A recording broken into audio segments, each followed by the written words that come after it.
Halo, selamat hari Minggu, saudara dan sahabatku yang terkasih. Jumpa lagi bersama saya, Pendeta Rudi Rahabeat dari Tanah Tinggi di Kota Ambon.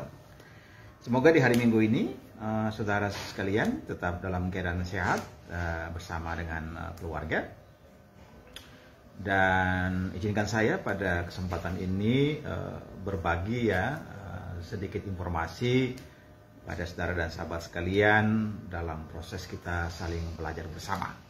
Nah, mudah-mudahan ini bukan sesuatu yang terlalu berat, walaupun saya akan menunjukkan 3 buah buku yang sebenarnya saya hanya mau meringkasnya pokok-pokoknya saja, dan saya melihat ada kaitan di antara 3 buah buku yang mau saya bagikan dengan saudara dan sahabat sekalian, tentu dengan harapan bahwa di era digital saat ini banjir informasi yang sangat masif kadang-kadang membuat kita kehilangan kedalaman dalam mendalami realitas yang kita hadapi, karena kita ingin semuanya singkat-singkat saja, kemudian tidak mau berlama-lama tapi saya pikir bahwa agak sulit kita menemukan hal-hal yang substansi hanya dalam sekelibat saja atau sekilas saja. Memang kita perlu menukik lebih dalam, menyelam lebih dalam, atau dalam istilah bahasa Latin, dug in altum, bertolak ke tempat yang lebih dalam. Nah, saudara dan sahabat sekalian, khususnya umat Kristiani, baik kaum awam maupun juga para pengerja gereja, para teolog, para mahasiswa teologi, ataupun pemerhati ilmu teologi. Pada kesempatan ini saya hendak memperkenalkan 1-2 referensi yang menurut saya merupakan bacaan klasik karena ini merupakan bacaan-bacaan kunci, walaupun memang bukan juga buku baru, tetapi apakah saudara sudah memilikinya, ataupun kalau sudah memilikinya, apakah saudara sudah membacanya? Kalau sudah membacanya, apakah saudara juga sudah mendalaminya? Dan kalau sudah mendalaminya, termasuk bagaimana mengaitkan atau menautkannya dengan referensi atau bacaan yang lain. Nah, bacaan yang pertama adalah buku dengan judul Transformasi Misi Kristen Ini ditulis oleh David J. Bosch Ini seorang teolog atau seorang ilmuwan yang berasal dari Afrika Selatan Afrika Selatan. Walaupun tentu dia adalah seorang kulit putih, Afrikaner Afrikaner artinya orang Eropa yang lahir dan besar di Afrika Selatan pada zaman apartheid Kita ingat apartheid, kita ingat Nelson Mandela. Nah, saudara dan sahabat sekalian, buku yang cukup tebal ini, bahkan sangat tebal ini, merupakan satu ringkasan yang mendalam berkaitan dengan paradigma misi gereja. Nah, kalau kita cermati baik-baik dalam buku ini ada minimal 13 paradigma atau model misi gereja yang tentu saja tidak hanya kita berbicara misalnya soal misi gereja sebagai suatu tindakan untuk mengkristenkan orang yang tidak beragama. Tetapi dalam buku ini, saudara dan sahabat sekalian, kita mendapat suatu panorama dan sebuah pemetaan atau mapping tentang bagaimana gereja bertumbuh dalam sejarah. Bagaimana gereja memahami panggilannya dalam lintasan sejarah, mulai dari pembentukan gereja pada abad yang pertama, Kristenan itu. Tantangan-tantangan tentu mempengaruhi model bergereja. Ada awalnya mungkin gereja melihat panggilannya adalah bagaimana bisa melakukan apa yang disebut sebagai planting church atau church planting, penanaman gereja, menjangkau orang-orang yang belum beragama. Tetapi ketika konteks juga mengalami perubahan, maka gereja juga melakukan adaptasi dengan perubahan-perubahan berkaitan dengan perkembangan masyarakat dan perkembangan peradaban serta kebudayaan. Nah, saya berharap di tengah kesibukan saudara sahabat sekalian, coba kembali lagi membaca buku ini karena menurut saya ini buku babon, buku klasik yang rasa-rasanya kalau kita berbicara tentang misi gereja atau misi Kristen, kalau mengabaikan buku ini rasanya belum lengkap Ini dalam bahasa Inggris, diterjemahkan bahasa Indonesia, tapi juga tentu ada buku-buku yang lain yang mungkin lebih tebal dari buku ini. Itu yang pertama saudara dan sahabat sekalian. Nah, ada buku yang kedua. Ini diterjemahkan oleh teman-teman kita dari Ledalero, satu penerbit Katolik di Maumere Flores. Ya, saya sudah sempat pergi ke tempat ini dan sambil lalu saya juga bertemu dengan salah satu penerjemah yang sangat profesional atau sangat produktif di situ, namanya Maria Florisan. Ya, nah, dia juga yang menerjemahkan buku ini ya, saudara dan sahabat sekalian. Dan menurut saya dan juga dalam pengakuan pengantar buku ini, judulnya adalah Terus Berubah Tetap Setia, ya, dasar, pola, dan konteks misi. Nah, di buku inilah, saudara dan sahabat sekalian, yang dikarang oleh Stephen Bevans dan Roger Schroeder.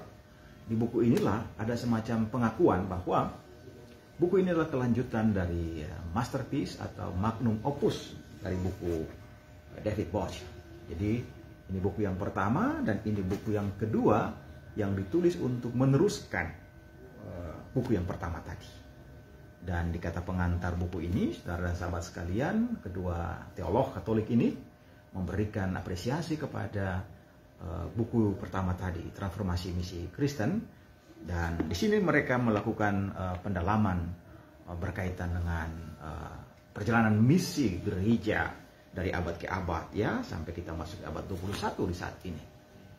Nah, saudara dan sahabat sekalian, tentu saja kita dengan membaca dua buku referensi ini, dua buku rujukan ini, kita akan semakin lebih komprehensif memahami perubahan paradigma, model-model misi gereja yang lebih kontekstual.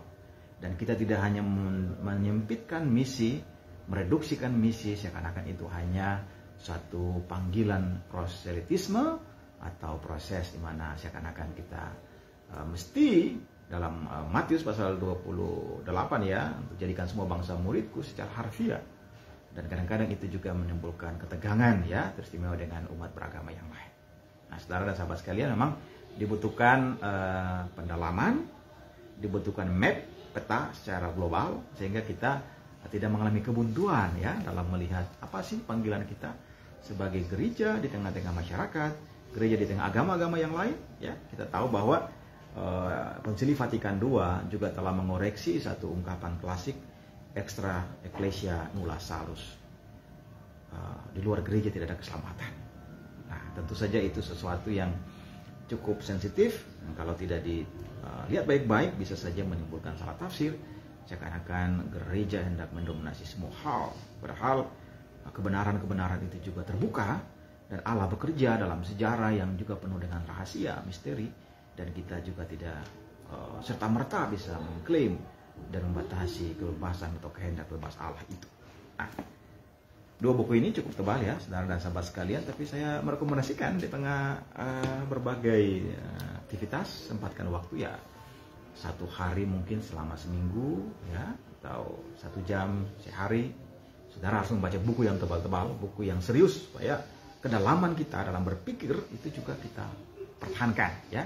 Kita tidak hanya membicarakan sesuatu di permukaan yang terlalu tipis, tapi kita harus ke dalam, sehingga kita bisa memahami persoalan-persoalan kita dengan lebih komprehensif. Nah, terakhir ya, saudara sahabat sekalian ya, ini cuma informasi saja, jadi tentu tidak Anda harus baca semuanya sekaligus, tapi saya memberikan informasi saja supaya bisa dipertimbangkan. Buku yang terakhir ya, saudara sahabat sekalian, judulnya Model-Model Teologi Kontekstual, dikarang oleh Bevans ya, Stephen Bevans ya. Jadi ini sebenarnya penulisnya hampir sama, tapi yang tadi itu dua orang ya, Bevans sama Schroeder Robert. Tetapi yang kali ini ya Bevans saja. Nah, Bevans sudah sangat terkenal ya, saudara dan sahabat sekalian ya, sebagai seorang teolog, lagi-lagi teolog Katolik yang progresif, yang oikumenis ya. Jadi ini bukan saya untuk orang Katolik, orang Protestan dan agama yang lain, dan sebenarnya bisa juga membaca ya, karena di sini saudara dan sahabat sekalian, Bevans menawarkan kurang lebih 6 model ketika kita berbicara tentang bagaimana teologi itu membumi, bagaimana teologi itu tidak mengawang-awang, atau teologi itu sesuatu yang asing ya, tapi betul-betul sesuatu yang sangat kontekstual. Ya, betul bahwa sekarang ini ada teolog yang mengatakan kita tidak hanya berbicara tentang kontekstual, tapi kita berbicara tentang multi konteks ya. Tapi baiklah, saya akan menyebutkan 6 model dari Bevans yang membicarakan tentang bagaimana teolog dan para umat Kristiani bisa mempertimbangkan model. Ya. Silakan memilih sesuai dengan konteks saudara dan sahabat sekalian. Yang pertama yaitu model terjemahan, ya. Kemudian ada model praksis, kemudian model sintesis, dan lainnya yaitu model antropologis. Nah, yang ini saya tertarik ya, karena saya mendalami ilmu antropologi dan saya merasa ini satu inspirasi yang menarik bagaimana berteologi dengan memahami antropologi masyarakat, kebudayaan, ya, perilaku, simbol-simbol dan lain sebagainya, dan itu diselami lewat kerja-kerja etnografi misalnya, ya, sehingga teologi itu lagi-lagi tidak menggantung di udara tapi betul-betul menubuh, ya, embodiment, sesuatu yang membumi, ya, dan saya rasa itu penting sekali. Kemudian dua model yang lain yaitu model transendental, ya, model transenden, ya, tadi imanen, sekarang transenden, dan yang terakhir itu model tandingan, ya, budaya tandingan atau counter culture. Nah, ini model-model yang ditawarkan oleh Vivans, ya, Vivans, dan saudara bisa membacanya lagi-lagi. Saya rasa ada kaitannya juga dengan dua buku yang lain, dan mari saudara dan sahabat sekalian, kita menyisihkan waktu kita untuk kembali ke buku-buku kunci, ya, sehingga kita punya peta pemikiran yang lebih luas. Tapi pada saat yang sama kita juga menjadi luas, ya, karena bacaan kita cukup banyak. Kita tidak ideologis memaksakan pikiran kita sendiri, tapi kita terbuka berdialog dengan yang lain, dengan orang lain, dengan ilmu yang lain, dengan agama yang lain. Sebab disitulah akan terjadi sintesis-sintesis. Disitulah akan terjadi proses kolaborasi, sinergi di antara kita. Saya rasa demikian, ya, saudara sahabat sekalian. Kali ini saya memang menyampaikan 3 buku yang cukup serius, tapi bacalah pelan-pelan, dan saya rasa dengan berbuat begitu kita akan menambah referensi kita, pengetahuan kita, kepekaan kita, sehingga kita bisa dapat merespons perubahan-perubahan yang sangat cepat ini dengan cara pandang yang lebih holistik, yang multidimensional, dan yang lebih matang. Demikian, sampai jumpa lagi saudara, Tuhan memberkati.